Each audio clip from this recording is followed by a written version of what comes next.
को हम human health and disease में भी पढ़ेंगे जब हम क्या पढ़ेंगे बैक्टीरियल डिसऑर्डर्स।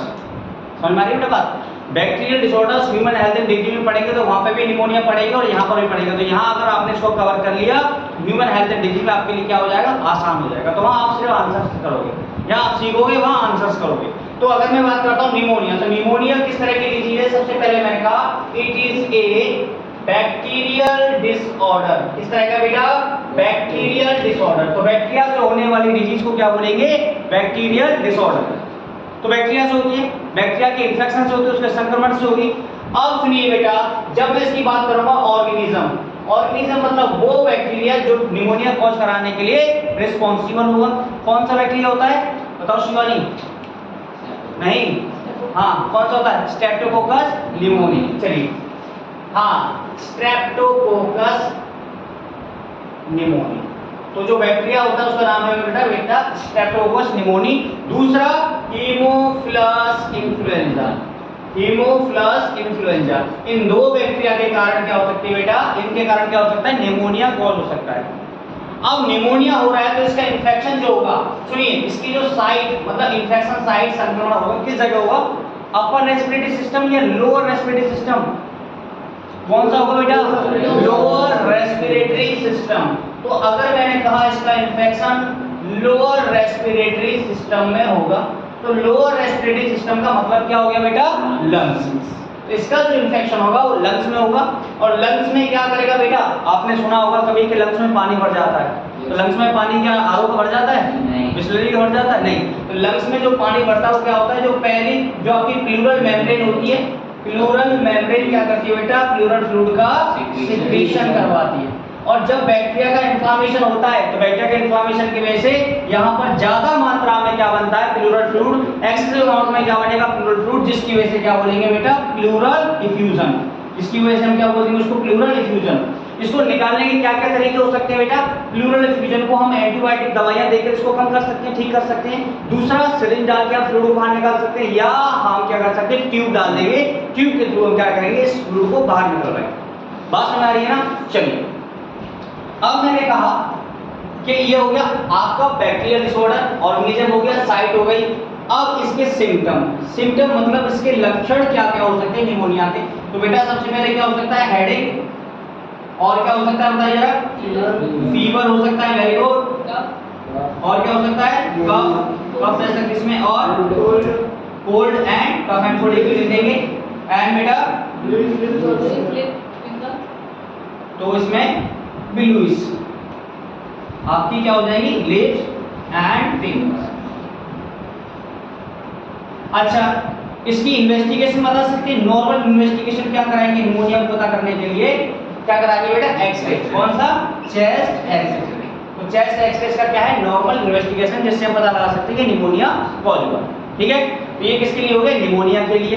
पहली जो आपकी डिसऑर्डर होगी रेस्पिरेटरी वो क्या है? निमोनिया। ठीक है बेटा, समझ में आया? चलिए, लंग्स में होता है, लोअर रेस्पिरेटरी सिस्टम से इन्वॉल्व होता है, अपर रेस्पिरेटरी सिस्टम इसमें इन्वॉल्व नहीं होगा। चलिए, पहला हो गया निमोनिया। दूसरी की अगर बात करते हैं तो दूसरा जो डिसऑर्डर है उसका नाम है बेटा कॉमन कोल्ड। दूसरा डिसऑर्डर रेस्पिरेटरी से रिलेटेड कौन सा है? Common cold. नाम में अर्थ छिपा हुआ है, कॉमन मतलब सबको होगा, सामान्य रूप से मिलेगा।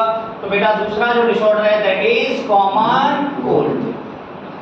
कॉमन कोल्ड, इसको बहुत सारे लोग फ्लू के नाम से भी जानते हैं, बोल देते हैं फ्लू हो गया। तो फ्लू मतलब कॉमन कोल्ड हो गया, बहुत सबको हो सकता है। जब एक ऐसा वायरल का इन्फेक्शन है, किसी को भी हो सकता है। तो सबसे पहले बात करते हैं it is due to viral infection. तो वायरस के संक्रमण की वजह से जो इन्फेक्शन कॉज होगा उसको बोलेंगे कॉमन कोल्ड। अब ऑर्गेनिज्म, कौन से वायरस की वजह से इन्फेक्शन हो सकता है? तो बेटा वायरस का नाम बता सकते हो? Rhino virus. कौन सा? Rhino virus. तो वायरस का क्वेश्चन पूछा जा सकता है नीट का कि कौन से वायरस की वजह से कॉमन कोल्ड हो सकता है? राइनो वायरस के इन्फेक्शन की वजह से कॉमन कोल्ड हो सकता है। अच्छा, इसके अलावा अगर हम बात साइट की करते हैं, किस साइट को इन्फेक्शन कॉज करेगा? जैसे निमोनिया का अपना पढ़ा कि लोअर रेस्पिरेटरी सिस्टम को इन्वॉल्व करता है, और कॉमन कोल्ड में क्या होगा? अपर रेस्पिरेटरी सिस्टम इन्वॉल्व होगा। तो इसमें जो साइट होगी बेटा वो क्या होगी? Upper respiratory system. अच्छा चलिए, अगर मैंने बात की अपर रेस्पिरेटरी सिस्टम, तो अपर रेस्पिरेटरी सिस्टम का मतलब क्या हो गया पुष्पेंद्र? इसका मतलब ये हो गया कि इसमें नोज एंड थ्रोट, क्या इसमें इन्वॉल्व क्या क्या होगा? अपर रेस्पिरेटरी सिस्टम क्या है? Nose and throat. इसमें जो इन्वॉल्वमेंट होगा वो नोज का और थ्रोट का। बात क्लियर? चलिए, इसके अलावा अगर मैं इसके सिम्टम की बात करता हूँ, सिम्टम का मतलब क्या हो गया? इसके लक्षण। तो सिम्टम सबसे पहले क्या हो गया? वही सेम, इसमें हेडेक रहेगा, है ना, रनिंग और स्टफी नोज। रनिंग और स्टफी नोज का मतलब क्या हो गया? या तो देखो बहने लग जाएगी या जाम हो जाएगी। रनिंग और स्टफी नोज। क्या हो सकता है? और कफिंग, कफ रहेगी। और क्या होगा इसके अंदर? Fever with chill, fever with chill, ठंड लग के बुखार आने लगेगा इसके अंदर। तो हेडेक, रनिंग और हॉर्सनेस ऑफ वॉइस। अगर थ्रोट में क्या होगा? Hoarseness of voice. अच्छा, ये हॉर्सनेस ऑफ वॉइस का मतलब क्या होता है, बता सकते हैं? हाँ, क्या होता है? Hoarseness of voice. हाँ, घोड़े जैसी आवाज निकालना, बहुत बढ़िया बात। Like horse. जब गले में खिचखिच होती है ना, तो कैसे करते? कैसी आवाज आ रही है? Hoarseness of voice. घोड़ा भी इसी करता है ना, इस तरह से। तो हॉर्सनेस ऑफ वॉइस क्या हो गया? जो गले की खिंचाहट होती है वो किसकी वजह से होती है? कॉमन कोल्ड की इन्फेक्शन की वजह से होती है। फिर क्या लेना पड़ता है? विक्स की गोली लो, खिंचखिच दूर करो, है ना। चलिए ठीक है, तो हॉर्सनेस ऑफ वॉइस हो गई, ये हो गए इसके symptom. Headache, running of stuffy nose, cough, fever with chill and hoarseness of voice. ठीक है, समझ आया? चलिए, तो दूसरा डिसऑर्डर हो गया कॉमन कोल्ड। तीसरा जो डिसऑर्डर हो गया इसका वो क्या है? अस्थमा। क्या बेटा? अस्थमा। अस्थमा को हम क्या हो सकते हैं? दमा की बीमारी। अस्थमा को हिंदी में क्या बोलते हैं? दमा, सांस की बीमारी। ठीक है, इसमें क्या होता है? देखिए, अस्थमा में होता क्या है? इसमें एलर्जी की वजह से अस्थमा होती है। पहली बात, एलर्जी की वजह से। और जो एलर्जन होते हैं, एलर्जी क्या कॉज कराएगी? जो आपकी ब्रोंकियोल्स हैं, ट्रैकिया, इस पे एलर्जी कॉज कराएगी। तो अस्थमा जो होता है वो एलर्जी की कॉज की वजह से होता है। और इसमें जो एलर्जन पार्टिकल्स होते हैं, तो वो एलर्जी किसकी वजह से होती है? एलर्जेंस की वजह से। कौन कौन से एलर्जन जिसकी वजह से एलर्जी होगी? तो वो आपका हो सकता है सबसे पहले डस्ट पार्टिकल, डस्ट पार्टिकल्स, धूल के कण। दूसरा क्या हो सकता है? परफ्यूम, परफ्यूम के particles, dust particles, perfume particles. ठीक है। तीसरा क्या हो सकता है? तीसरा क्या हो सकता है? पॉलन ग्रेन, पॉलन ग्रेन की वजह से भी क्या हो सकता है बेटा? ये एलर्जी कॉज हो सकती है। फोर्थ क्या हो सकता है? Animal dander. तो सबसे पहली बात कि ये जो अस्थमा है वो एलर्जी की वजह से हो रही है। और एलर्जी किसकी वजह से हो रही है? एलर्जन की वजह से। चार तरह की हो सकती है, dust particles, perfume particles, pollen grain और एनिमल डेंडर। क्लियर? चलिए नेक्स्ट बेटा, अगर मैं कहता हूं उसकी साइड, अस्थमा की जगह ज्यादा कॉमन कॉज होगा, तो ये आपकी it occurs on the trachea और ब्रोंकाई। तो ट्रैकिया और ब्रोंकाई में सबसे ज्यादा इसका इन्फेक्शन कॉज होता है। और ड्यूरिंग द अस्थमा क्या चीज रिलीज होगा? देखिए, हिस्टामीन का सिक्रीशन होता है। क्या होता है बेटा? हिस्टामीन का सिक्रीशन ज्यादा होने लगता है। और हिस्टामीन का सिक्रीशन कब होगा? जब इन चारों में से कोई भी एक्सपोजर पेशेंट के साथ आएगा तो हिस्टामीन का सिक्रीशन अपने आप बढ़ जाएगा। क्वेश्चन आता है हिस्टामीन, तो हिस्टामीन रिलीज कहां से होता है? चलो इसके एक्सपोजर की वजह से बढ़ तो जाएगा, लेकिन ये रिलीज कहां से होगा? बेसोफिल सेल, याद आ रहा है? WBC की पढ़ी होंगी। WBC मतलब व्हाइट ब्लड सेल्स या व्हाइट ब्लड कास्टर्स, उसकी कौन सी? ग्रेनुलोसाइटिक और ग्रेनुलोसाइटिक सेल्स। ग्रेनुलोसाइटिक में इस्नोफिल, बेसोफिल और न्यूट्रोफिल पढ़ा होगा। तो बेसोफिल सेल को और क्या बोल सकते हैं? Mast cell. तो ये जो है बेटा वो बेसोफिल सेल से रिलीज होगा। तो बेसोफिल सेल से रिलीज होगा। अब इस हिस्टामीन का फंक्शन बता सकते हैं? दो तरह का फंक्शन। इस हिस्टामीन का दो तरह का फंक्शन होता है। और दो तरह का फंक्शन कैसे कैसे होगा? नीट का क्वेश्चन, बहुत हिट क्वेश्चन है। इस बेसोफिल का जो रिलीज होगा हिस्टामीन, उसके दो फंक्शन है, बेसोडायलेटर और ब्रोंको कॉन्स्ट्रिक्टर। तो बेसोडायलेटर की तरह भी बिहेव करेगा, मतलब डायलेटर डायलेशन कराएगा, बेसोडायलेटर और ब्रोंको कॉन्स्ट्रिक्शन, ब्रोंको कॉन्स्ट्रिक्शन। अगर बेटा ये ब्लड वेसल्स पे काम करेगा, बात समझ रहे हो? अगर ये ब्लड वेसल्स पे काम करेगा तो वेसोडायलेटर कॉज कराएगा। और अगर ये ट्रैकिया या ब्रोंकाई पर काम करेगा तो ब्रोंको कॉन्स्ट्रिक्शन कॉज करा देगा, मतलब कॉन्स्ट्रिक्शन करा देगा। अब सोचिए, अगर मैंने कहा कि मान के चलिए ट्रैकिया है, मैंने मान के चला ये ट्रैकिया है, इस ट्रैकिया पे अगर ये एक्शन करेगा तो यहाँ पर क्या करा देगा, इसकी मसल्स को कॉन्स्ट्रिक्ट करा देगा, और कॉन्स्ट्रिक्ट कराने की वजह से जो एयर पैसेज होगा वो कैसा हो जाएगा, नैरो हो जाएगा। जो एयर पैसेज है, जो एयर बाहर निकलेगी वो क्या हो जाएगी, नैरो, जिसकी वजह से व्हीजिंग साउंड आएगा या व्हिस्टलिंग साउंड आएगा, सीटी जैसी आवाज निकलेगी। और ये जो सीटी जैसी आवाज है वो अस्थमा डिजीज का क्लिनिकल फीचर है। अस्थमा डिजीज में सीटी जैसी आवाज आती मरीज के, जब वो सांस लेता है तब नहीं, सांस बाहर निकालेगा, क्यों, कारण जब वो सांस बाहर निकाल रहा होगा तो जो एयर पैसेज है वो ब्रोंकोकॉन्स्ट्रिक्शन की वजह से क्या हो गया, कॉन्स्ट्रिक्ट हो चुका है हिस्टामिन की वजह से, जिसकी वजह से जो पैसेज है उसमें से कैसा निकलेगा साउंड, व्हीजिंग साउंड या व्हिस्टलिंग साउंड, याद रहेगा। तो बेटा व्हीजिंग साउंड, तो ये जो व्हीजिंग साउंड है वो क्या है, क्लिनिकल फीचर है अस्थमा वाले पेशेंट्स का। अब इसका ट्रीटमेंट क्या कर सकते हैं, देखिए ट्रीटमेंट हम अस्थमा का क्या कर सकते हैं। सबसे पहला ट्रीटमेंट, पेशेंट को या मरीज को ये अस्थमा किसकी वजह से हुआ, एलर्जी, और एलर्जी मतलब एलर्जन और किसके एक्सपोजर की, इनके एक्सपोजर। तो सबसे पहला हमारा प्राइमरी ट्रीटमेंट क्या रहेगा, अवॉइड द एक्सपोजर। जिस एक्सपोजर की वजह से उसको एलर्जी हुई है, जिस एक्सपोजर की वजह से उसको ये प्रॉब्लम क्रिएट हुई है, सबसे पहले हमें पेशेंट को उस एक्सपोजर से बाहर निकालना हो, बाहर करना हो, उस एक्सपोजर से अलग करना है, पहला केस। दूसरा हम क्या कर सकते हैं, उसको एंटी हिस्टामिनिक ड्रग्स दे सकते हैं, समझ में आया। तो अगर मैं इसमें कहना चाहूँ कि हम इसमें ट्रीटमेंट क्या क्या दे सकते हैं, सर नोट करेंगे, कर लेंगे अभी। अगर इसमें ट्रीटमेंट दे सकते हैं, ट्रीटमेंट, तो ट्रीटमेंट हम क्या दे सकते हैं बेटा, सबसे पहले हम क्या करेंगे, अवॉइड द एक्सपोजर, एक्सपोजर से पेशेंट को बाहर निकालेंगे। दूसरा हम क्या करेंगे, एंटी हिस्टामिनिक ड्रग्स। देखिए हिस्टामिन के सिक्रीशन की वजह से एलर्जी हो रही थी ना, तो हिस्टामिन को कम करने के लिए कौन सी दवाई देनी पड़ेगी, एंटी हिस्टामिनिक ड्रग्स, ठीक है। तीसरा हम क्या कर सकते हैं, हम क्या कर सकते हैं, कॉर्टिकोस्टेरॉइड का ट्रीटमेंट दे सकते हैं। और फोर्थ हम क्या दे सकते हैं, एड्रेनालिन। ये चार चीजें अगर हम देंगे, चार, ये तो इंपॉर्टेंट है, ये अवॉइड करना है एक्सपोजर से, तीन चीजों में क्या है, ट्रीटमेंट है, एंटी हिस्टामिनिक ड्रग्स, कॉर्टिकोस्टेरॉइड और एड्रेनालिन। फटाफट देखो आगे वाले पॉइंट में 5-6 लाइन छोड़ देना बस, फटाफट देखो।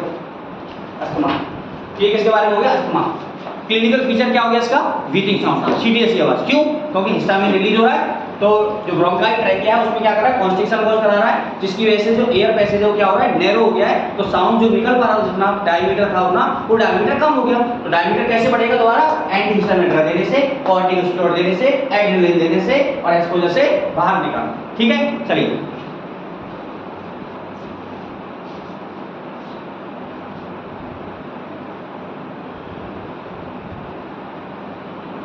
Pneumonia, common cold, asthma.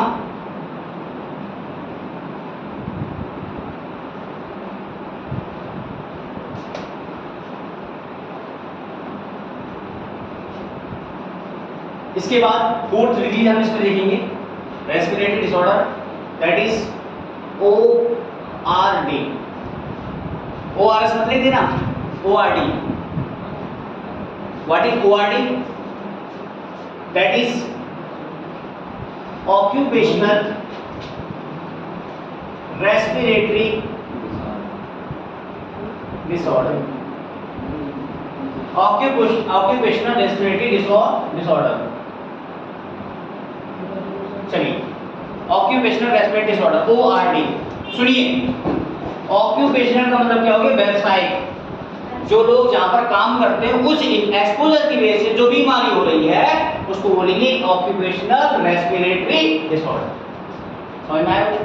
इसमें क्या होता है, देखिए सबसे पहली बात, the person who work in such exposure, ऐसी जगह पर काम करते हैं जहां पर मान के चलिए छोटे छोटे डस्ट पार्टिकल्स उसके एयर को इनटेक कर सकते हैं, उसके अंदर आएंगे। जैसे फॉर एग्जांपल की मैं बात कर सकता हूं, सीमेंट फैक्ट्री, कौन सी बेटा, cement factory, stone grinding. Cement factory में बहुत सारी धूल उड़ेगी, जहां पर पत्थर काटे जा रहे होंगे, स्टोन ग्राइंडिंग हो रही, वहां पे बहुत ज्यादा धूल उड़ेगी। तो ऐसी जगह पर जहां पर, और इसके अलावा क्या हो सकता है, कोल माइनिंग, जहां पर कोल की माइन होती है, खान होती है, वहां पर भी बहुत सारे आपके जब पत्थर उसको काटते हैं, कोल माइन को काटते हैं तो धूल उड़ती है। तो ऐसी जगह पर वहां ज्यादा धूल उड़ेगी तो उसकी वजह से जो इन्फेक्शन कॉज होगा उसको बोलेंगे ऑक्यूपेशनल रेस्पिरेटरी डिसऑर्डर। अब सुनिए बेटा, मैंने कहा कि इसकी वजह से क्या होगा, इसकी वजह से क्या होगा, इन्फेक्शन की वजह से, इसके इन्फेक्शन की वजह से क्या होगा, इसकी इन्फेक्शन की वजह से क्या होगा बेटा, walls of the lungs get proliferated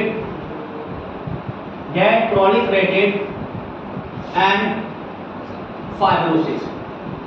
तो इसकी वजह से क्या हो जाएगा, प्रोलिफरेशन हो जाएगा और फाइब्रोसिस हो जाएगी, लंग्स की क्या हो जाएगी बेटा, फाइब्रोसिस, जिसकी वजह से कैपेसिटी ऑफ लंग्स, किस चीज की कैपेसिटी, जो आपकी रेस्पिरेटरी कैपेसिटी है, capacity of lungs will be decrease, क्या हो जाएगी, डिक्रीज कर जाएगी। अब इसका हम बात करें कि प्रिवेंशन क्या है। प्रिवेंशन का मतलब रोकथाम, कैसे हम इसकी रोकथाम कर सकते हैं, प्रिवेंशन। तो बेटा सबसे पहला, हम उस पर्सन को जिसकी वजह से इन्फेक्शन कॉज हो रहा है, हम उस पर्सन को उस इन्फेक्शन से, उस एक्सपोजर से निकालकर बाहर करें। पहला केस, सबसे पहला क्या है, अवॉइड द एक्सपोजर। सबसे पहला केस क्या हो गया बेटा, अवॉइड द एक्सपोजर, एक्सपोजर से बाहर निकालेंगे। और अगर मान के चलिए एक ऐसा मजदूर है जिसका रोजी रोटी उसी से चल रही है और उसके बिना उसका कोई सोर्स भी नहीं है, तो हम क्या करें, उसे एक्सपोजर से तो निकाल नहीं सकते, तो हम क्या करेंगे, उसको वहीं रखकर कुछ ऐसी चीजें प्रोवाइड कर देंगे जिससे कम से कम उसके अंदर वो इन्फेक्शन जाए। तो हम क्या इसको प्रोवाइड करेंगे, फेस मास्क, फेस शील्ड, ये प्रोवाइड कर देंगे ना। तो भैया जो पहले ऐसे इनटेक कर रहा था उससे तो कम हो जाएगा ना। तो पहला हम क्या करते हैं, अवॉइड द एक्सपोजर। दूसरा हम क्या कर सकते हैं, यूज फेस मास्क, और तीसरा फेस शील्ड। तो ये क्या हो गया, ओआरडी। ओआरडी मतलब ऑक्यूपेशनल रेस्पिरेटरी डिसऑर्डर। सर इसको फिर से समझा। देखो सबसे पहले समझिए बेटा, ओआरडी का मतलब हो गया ऑक्यूपेशनल रेस्पिरेटरी डिसऑर्डर। व्यावसायिक रूप से जो काम में जो लोग करते हैं, जहाँ पर आपका बिजनेस छोड़िए, व्यापार जो कर रहे हैं, वहाँ पर जहाँ काम कर रहे हैं, तो उसकी वजह से जो इन्फेक्शन कॉज होगा उसको बोलेंगे ऑक्यूपेशनल रेस्पिरेटरी डिसऑर्डर। अब the person who work in such exposure, कैसे एक्सपोजर काम कर रहे हैं, cement factory, stone grinding, coal mining, ऐसे जगह काम कर रहे हैं, धूल उड़ रही है और धूल उनके सीधे कहाँ पे जा रही है, इंस्पायरेशन के दौरान उनके लंग्स के अंदर जा रही है, जिसकी वजह से walls of the lungs get proliferated and fibrosis, उसके अंदर फाइबर्स जैसे बन रहे, फाइब्रोसिस हो रही है, and capacity of lungs will be decrease, जो लंग्स की जो कैपेसिटी है वो भी क्या हो रही है, डिक्रीज कर रही है। इसका प्रिवेंशन क्या कर सकते हैं, रोकथाम क्या कर सकते हैं, अवॉइड द एक्सपोजर, उस एक्सपोजर से हमें निकाल कर पर्सन को अलग कर देना है। लेकिन अगर उसकी मजबूरी है, उसको उसी वही रहना है, वही उसकी रोजी रोटी है, तो हम क्या करेंगे उसके लिए, यूज फेस मास्क और यूज फेस शील्ड। तो फेस शील्ड का इस्तेमाल करेंगे और फेस मास्क का इस्तेमाल करवाएंगे, जिससे कम से कम एक्सपोजर